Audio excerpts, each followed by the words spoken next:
Welcome to Catholic Messenger Conversations with Bishop Thomas Zinkula and me, Barbara Arlen Fye, editor of the Messenger. Bishop Zinkula has just returned from a 2-week trip to southern Africa, where he represented the U.S. bishops at an inter-regional meeting of the bishops of southern Africa in Namibia, and traveled to Malawi, one of the poorest countries in the world. So, Bishop, what was the reason you went? What was the impetus for that trip? So I have been on a subcommittee of the Bishops' Conference called Subcommittee on the Church in Africa, and it's been, I think, like 4 years, so a long time. And we have, we try to support the church in Africa in different ways, and one of the big ways is financially. We have a solidarity fund, so a lot of the dioceses in the U.S.,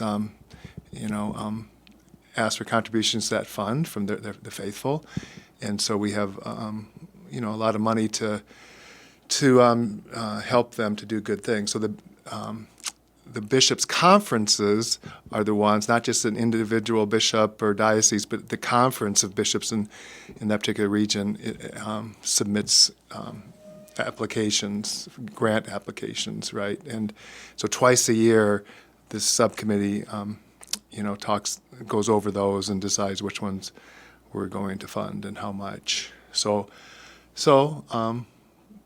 there's a consultant to the bishops' conference for the subcommittee.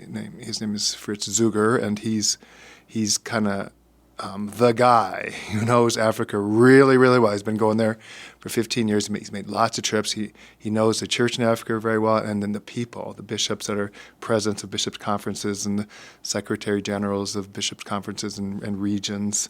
And so, he hadn't been there since COVID, and he invited me to come along for this particular plenary conference that you're talking about. Uh-huh. And then, while we're there. And so then we could connect with a lot of bishops. There's 90 bishops there. Wow. And so we could make a lot of connections, kind of how are things going, what do you need money for, and just some of them are new. They don't know about our funding mechanism and everything. And so just lots of making connections. They're all there. So we did that, and then we went to Malawi then to kind of move around a little bit more and visit people, visit things that we funded, and just kind of Well, it's one thing about money, but then relationships is just as important, right? Right. So that's why we were there, kind of strengthening relationships. Oh, that's cool. So tell me about the conference itself. What was the conference about, and who was there beside the bishops? Well, so it was MBISA.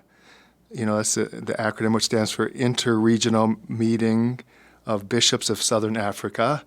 And so there were 9 countries represented there, bishops of the 9 countries, and then the Secretary General of each of those bishops' conferences. Those are kind of the main people, but then there's other people like us, funding partners and things. So it's Angola, Botswana, Lesotho, Mozambique, Namibia, South Africa, Zimbabwe, those kinds of countries. Mm-hmm. So we were, this hotel that had a room that we could meet and rooms where we could sleep. And so the topic that they were focusing on, besides all the business stuff and all that kind of stuff, the main theme was around Christus Vivit, which is a document the Pope put out a few years ago on young people. So there were. Since we're talking about young people, there were young people that were there. There were 18 of them, 2 from each of the 9 countries. Oh, that's great. And so they were, it was kind of this synodal kind of thing, listening to each other, and the bishops were engaged with them. Were they like high school age, or what was their? Yeah, probably like older high school. Maybe, I don't know if any of them were in college, maybe. Mm-hmm. I can't remember what I would have talked to them about that, I can't remember, but they were kind of that, like late teens, maybe, 20, early 20s. So it was, they were kind of evaluating the progress and that they've made in working with youth, and, how can we work together more and try and understand youth and what their needs are. What were some of the things that they brought up? Do you remember some of the specific issues the youth brought up that was important to them? The youth brought up in terms of challenges that they see out there in their lives and in the church and in the world. They talked about, it was interesting, different things than maybe here. We'd hear from young people. Climate change was one thing. They recognize that's going on. It affects, them, but not only them. It's their cultures. They were not just looking about it, to kind of individualistic thing, but also as a community. And there's a lot drought. We heard lots about drought in different parts of Africa. So they mentioned that. They mentioned corruption in government and business. Oh, the youth did. The youth That's mentioned that. They mentioned gender-based violence, which I think for them is like we would say domestic violence, but they had a more general term. They talked a lot about this. I didn't realize this was that bad there. I mean, I knew it was an issue, but they talked a lot about unemployment and poverty among young people, even more so than older adults. So young people trying to get established, they don't have jobs, and they're maybe living at home or doing whatever they're doing to survive. Which, like in Mozambique, they were saying it's 80% unemployment. Wow. And, now there are people are doing some things just to survive, subsistence things. Maybe they have a little plot of land where they can grow some things, or they're selling firewood, or they're doing something like that. But they don't have, jobs that are, it's not just a day-by-day thing. It's something that they're, Did they make any suggestions for? So then, and before that, with that unemployment and poverty amongst everybody, including young people, leads to problems like drugs. Both the use of drugs and they get pulled into selling drugs, to make some money. Substance abuse. They talked about radicalization. So here's somebody that's wanting to do something, stir things up in a violent manner, and to achieve certain political, religious, or economic goals, or whatever. They can pull young people into that. Wow. So that's were some of their concerns. Wow. And so how did the bishops respond, or were there any other concrete solutions, or? I don't know. It'd be interesting to see kind of where they go with it. I mean, they talked, there's see, judge, and act kind of thing, and the action things. I mean, they wanted to have an ongoing sort of relationship and dialogue and everything, but who knows where that'll go. One thing that the young people that proposed at the end, one of them kind of spoke on behalf of the youth, and they were talking about this kind of a database, which would have like a skills inventory kind of a thing for young people. Here, that's cool. Here I am, and I have these skills, and so kind of human resources for youth. And I don't know if they were talking about parishes, dioceses, or this conference, or what level that was. I don't remember. Maybe I didn't hear that very well, but that was one thing that they talked about. Hey, we want to be a part of things. We want to help with things, and we've got some skills and things. And so you were very impressed when you said they seem very faith-filled. What did they talk about their faith, or what they want from the church specifically regarding pastoral or? Well, these youth were the cream of the crop. Yeah. So you have to take that into consideration, but. They want, they love their faith. I mean, they really here. You got to think about the environment for them. It's like here it's secular, kind of negative about religion and all of that. That's not the world that they're living in. So that wasn't here. You'd hear a lot about that. Right. We'd focus on that big time. They didn't talk about that. They talked about they want to learn more about the faith. Bishop, did they participate in your daily masses? Yeah, right. Did they have roles in the mass or anything? They were real simple, the masses. I mean, it wasn't like, the weekday masses were very simple. Everybody. There were many people having roles. There were for music. There was the seminary. There's a seminary in Windhoek, and that's the capital where we met. Mm-hmm. There's a seminary, so they came over one time for mass and did and provided the music. And they were really, really good. In fact, one of the young people was recording that and videotaping that, and I gave him my contact information, asking him if he'd send me. Oh, that's but they great. never did, so I don't know. Maybe he had trouble with that. Maybe it was really good, but otherwise it was a regular mass, and they went over the top. I mean, that mass probably was twice as long because they didn't even they were kind of bummed out a little bit. There's a couple of things that times when they wanted to provide music and that was at the daily mass. A daily mass, right? Wow. Yeah, and they weren't able to. I mean, they wanted to use music for everything. They kind of wanted to show off their stuff, but that was really, yeah. Otherwise, was that the seminary? You told me about a seminarian whose family lives with, like, a big family living with their grandparents. Or was that was a different one. Maybe. No, that would have been. I mean, we had a mass on Sunday, a big mass, outside and outside the cathedral, and so there were lots of people there, hundreds and hundreds of people, and there was a luncheon afterwards. Not for everybody, but for priests and sisters and seminarians and whoever. I mean, inside and a young guy sat next to me, and so just to make talk, he was a seminarian, just to make small talk. I'm like, maybe I shouldn't have asked this, but given the high rate of unemployment, everything, and what do your parents do, whatever. It's like, well, they're unemployed, and he's the oldest. There's, I think, 5 siblings. They all live with his grandmother. Wow. I mean, he's in the seminary, but when he goes home, it's like, and they're probably doing something to eke out a living somehow, but they don't have jobs. So I was like, wow, that wasn't my situation when I was in seminary. Wow. And you gave a talk, didn't you, at the interregional meeting of the bishops? Yeah.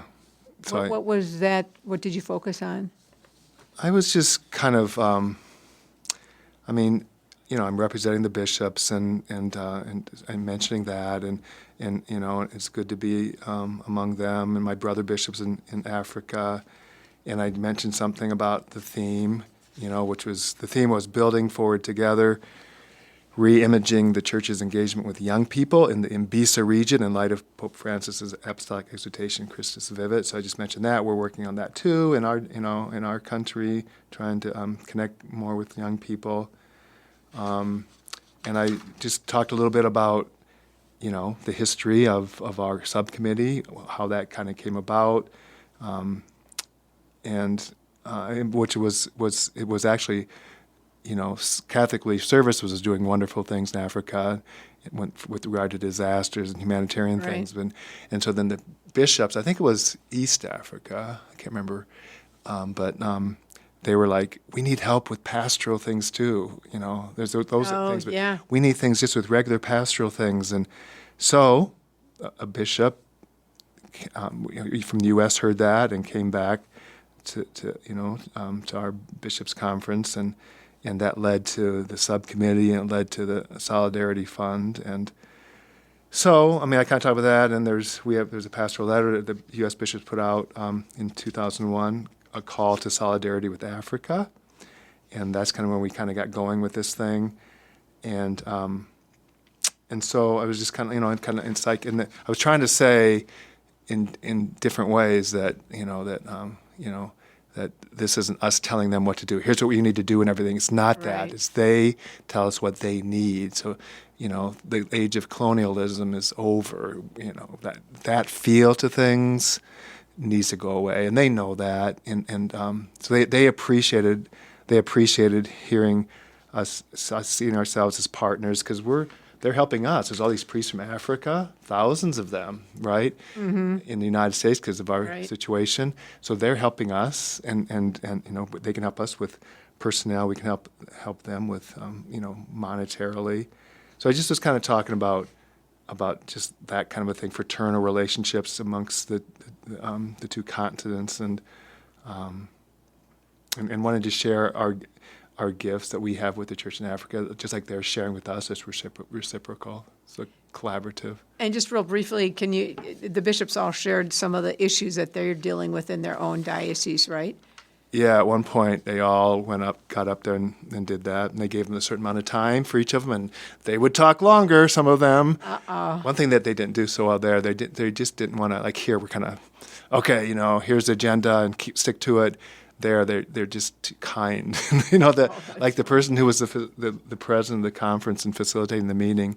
You know, like this one guy clearly went way over, and he didn't cut him off.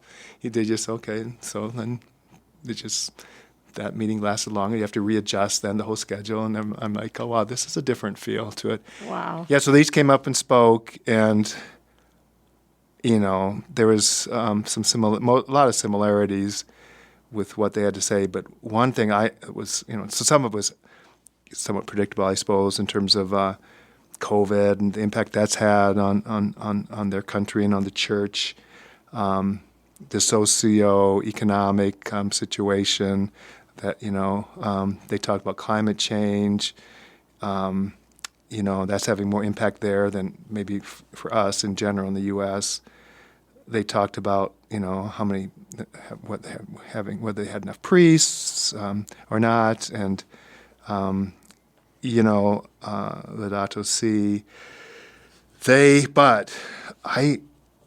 talked a lot about politics, and, you know, elections and things. There's a lot of corruption in, you know, in that whole world, in government and stuff, and it impacts the church. I mean, you know, so it impacts the people that they're serving. So that came up a lot. I mean, they might talk.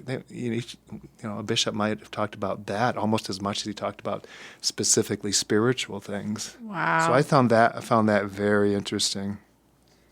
Wow. And then tell me, Malawi. You went to Malawi. How far is that from? Did you have to fly to Malawi? Or is that So we took a plane from Windhoek to Johannesburg, and then there to Blantyre, Malawi, and we hung out there for like 4 days or so with the Archbishop Thomas Masusa. He was really an interesting guy. We stayed with him. Fritz knew him, and you know he had so he had a relationship with him, so it was easy to be there. And then there was his secretary, priest secretary would show us around and stuff. But the Archbishop was with us a lot of times too, as we, you know, wandered around and everything. He's an interesting story. He was from a Muslim family, the Archbishop Thomas, and he found his way to the church and was kind of disowned by his family and community for a lot of years, and then things kind of healed over time. And the last night we had dinner, and I knew that he was a convert. First had told me that, but I just asked him if he would share a story. And Fritz never actually heard the story from his mouth. He heard other people telling it. So even Fritz hadn't heard his story before. So he took a lot of time that evening. There's another priest with us to tell us his story. Really interesting. But And I read a little bit about that. It sounds like his father was not supportive at first, but ended up becoming quite supportive of his son. Yeah, his right. Journey to the church. Right. So that was over a lot of years. You know, I mean, so it's, you know, there's a lot of details here, but he gets exposed to the Catholic faith when his mother died when he was 5. The bishop, when his mother was 5. And when he was 5, you know, his mother died, and then he was kind of raised by his sister a bit. His father's got out of the picture. A convert uncle to Catholicism kind of got him into a Catholic boarding school so he could be educated, which was a Catholic school. Then at age 12, Archbishop Thomas decided he wanted to become Catholic. So he told his family. They said no. He did it anyway. I mean, he's at this boarding school, so he can. You know, they can't control things. He wasn't welcome at home after that. And so anyway, bit by bit, so he discerned a call to the priesthood. And there, kind of like when you're at your first Mass, like or the ordination or something, your parents like kind of give you to the church. Oh, okay. Like give it That's like a father giving the bride kind of thing. So he asked his father if he would do that. He was going to have his uncle do it, but then, you know, they're kind of saying, you want to ask your father. So his father actually came to the first Mass and gave him to the church. And a lot of the villagers kind of came to that first Mass too, you know, there, which was a kind of a turning point. And so then many years later, his father wanted to be baptized because he saw how the Catholics were living their lives, and it stood out to him. That is And beautiful. so then he asked, the Archbishop. The Archbishop made him spend 2 years going through RCIA because That's you need to know more about this to make a good decision. And so he made his dad take all that time to go through RCIA. And so then his dad died earlier this year, and the Archbishop went back for the funeral, and now he's fully accepted into the Muslim community. And his sisters have become Catholic and everything, but otherwise still this Muslim community. But he's very instrumental in the relationships between the Catholic Church and the Muslims. Oh, that's great. They're in Blantyre and probably a lot of the country, because he's one of them. He knows them, but he's also now he's Catholic and he can walk on in both worlds. So he's highly respected. He's doing. Fritz was like, he'll probably be a cardinal someday. I know, who knows, whatever. But it's really an interesting story and a really a wonderful man. Wow. Tell me about some of the other interesting experiences you had in Malawi. Oh, I don't know. There's a couple things. One, just driving. So we're in Blantyre and we kind of drove around there and saw things and everything. But then we went to Lilongwe, the capital, which is like 5 or 6 hours to the north. And so I was able to get out and just see,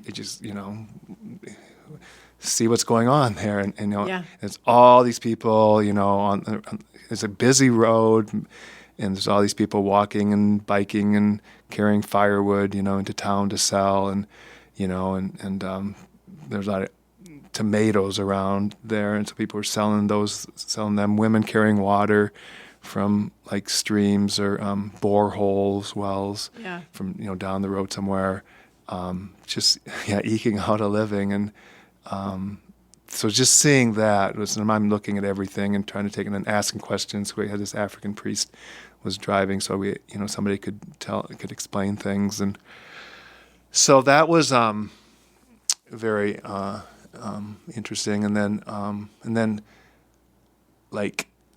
that a week ago Saturday, the Archbishop George of Lilongwe invited me to attend a Jubilee Mass for this group of sisters. That was kind of outside of Lilongwe, the capital, and kind of more in the boonies, and so there's that Jubilee thing, and then also there's like 5 or 6 of them making their final profession, taking their final vows, and so it's outside. There's all these people there, and there's overhang, things, like a canopy or something. Things, right? So that to get us out of the sun and everything. So I mean, it was like 4.5 hour mass. Could have used your miter for the head covering, right? Yeah, I had my miter. Oh. But it was not in the sun. I mean, Okay. It was covering. It was fine. It wasn't too hot. But it was in native language. I didn't understand any of it. I mean, once in a while there's just a little brief thing in English here or there, but mostly not.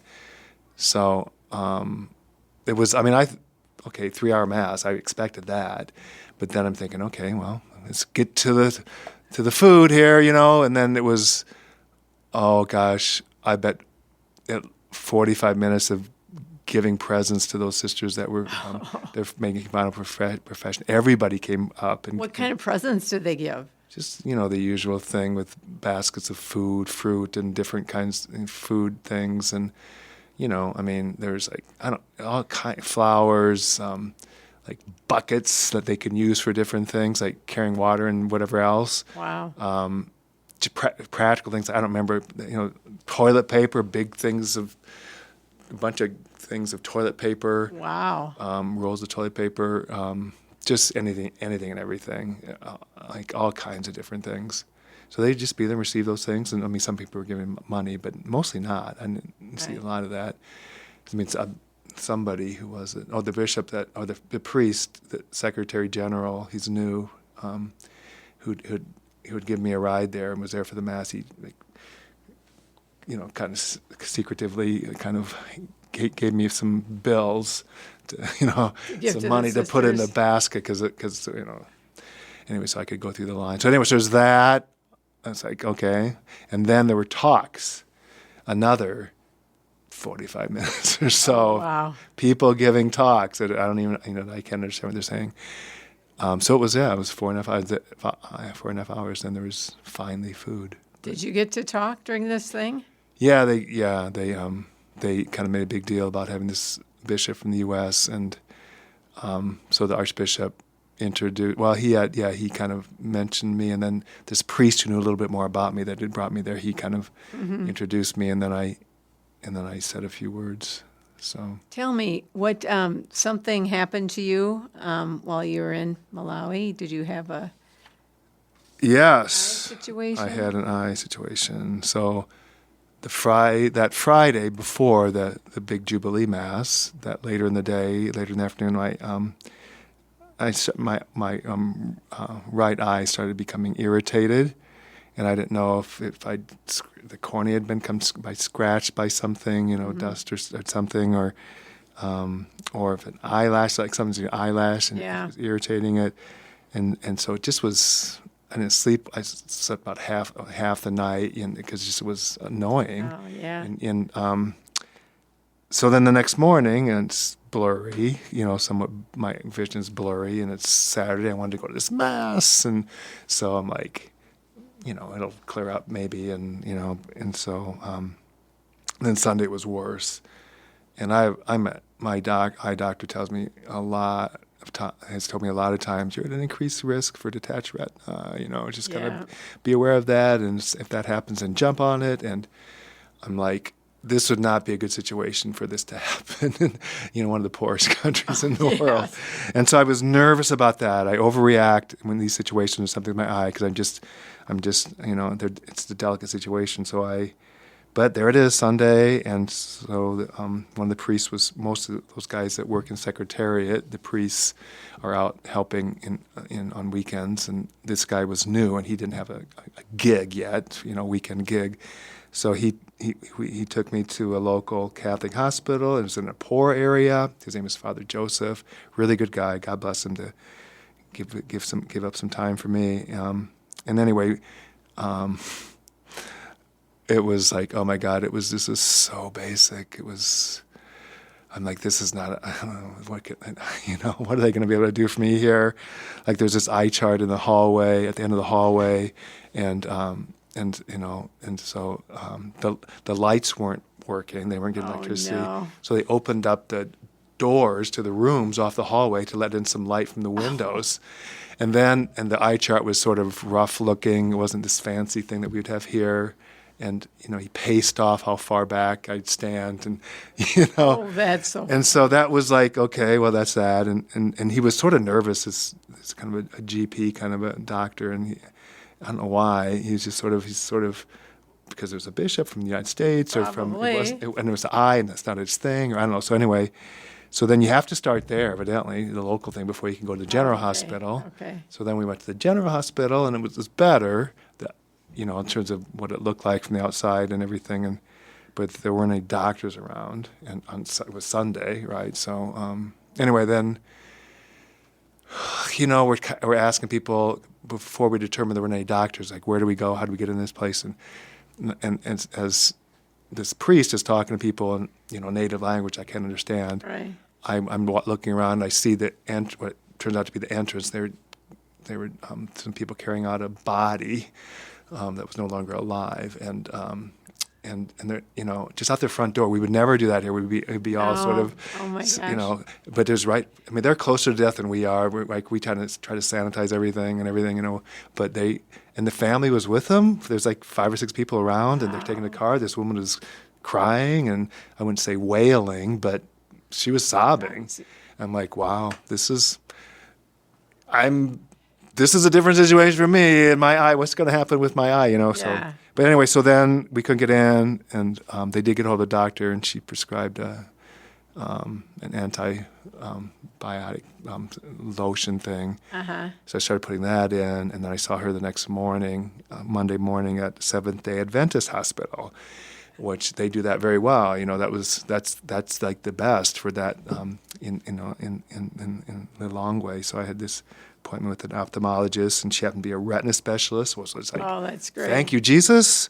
Yeah. And she was really good. Oh, that's as great. good as you would get her. She loves what she's doing. She was, she's trained. She was like, I was trained at CTU. She was proud of that. I'm like, what's CTU? What's Cape Town University? So everything. That's a, somewhat prestigious place for Africa or yeah. something. And she was professional. She was confident. I'm like, this is. So she said it's going to be okay. Yeah, no, she was pretty sure. She was able to rule out detached retina. Oh, that's good. And then, it was this infection, and she looked at the eye and she could see it and everything. And then she's like, when you get home, because I was going to be going home the next day. Yeah. Right? So just get in touch with your doctor back home. And so it's healed up now. Wow. Anyway, that's a big, long story. Interesting experience. I mean, there's so much more to ask you about in Africa, but it looks like we're kind of needing to wrap it up. Any other, just a parting shot before we go? No, I don't know. I don't know. The people in Malawi, those are the ones I got to know the best. They, they're like, I think they bill themselves that the country is like the warm heart of Africa or something. Heart Oh, that's neat. of Africa. They're very friendly, very humble, just easy people to be with. And Oh, that's great. I really appreciated that. That's wonderful. Gosh, maybe we'll have to talk about Africa again sometime. Yeah. On another Yeah, podcast. that'd be fine. Okay. Thank you, Bishop, for sharing Sure, you some thoughts bet. about Africa. Thank you for your questions. Thank you for joining us for another Catholic Messenger Conversations. We'll see you next time.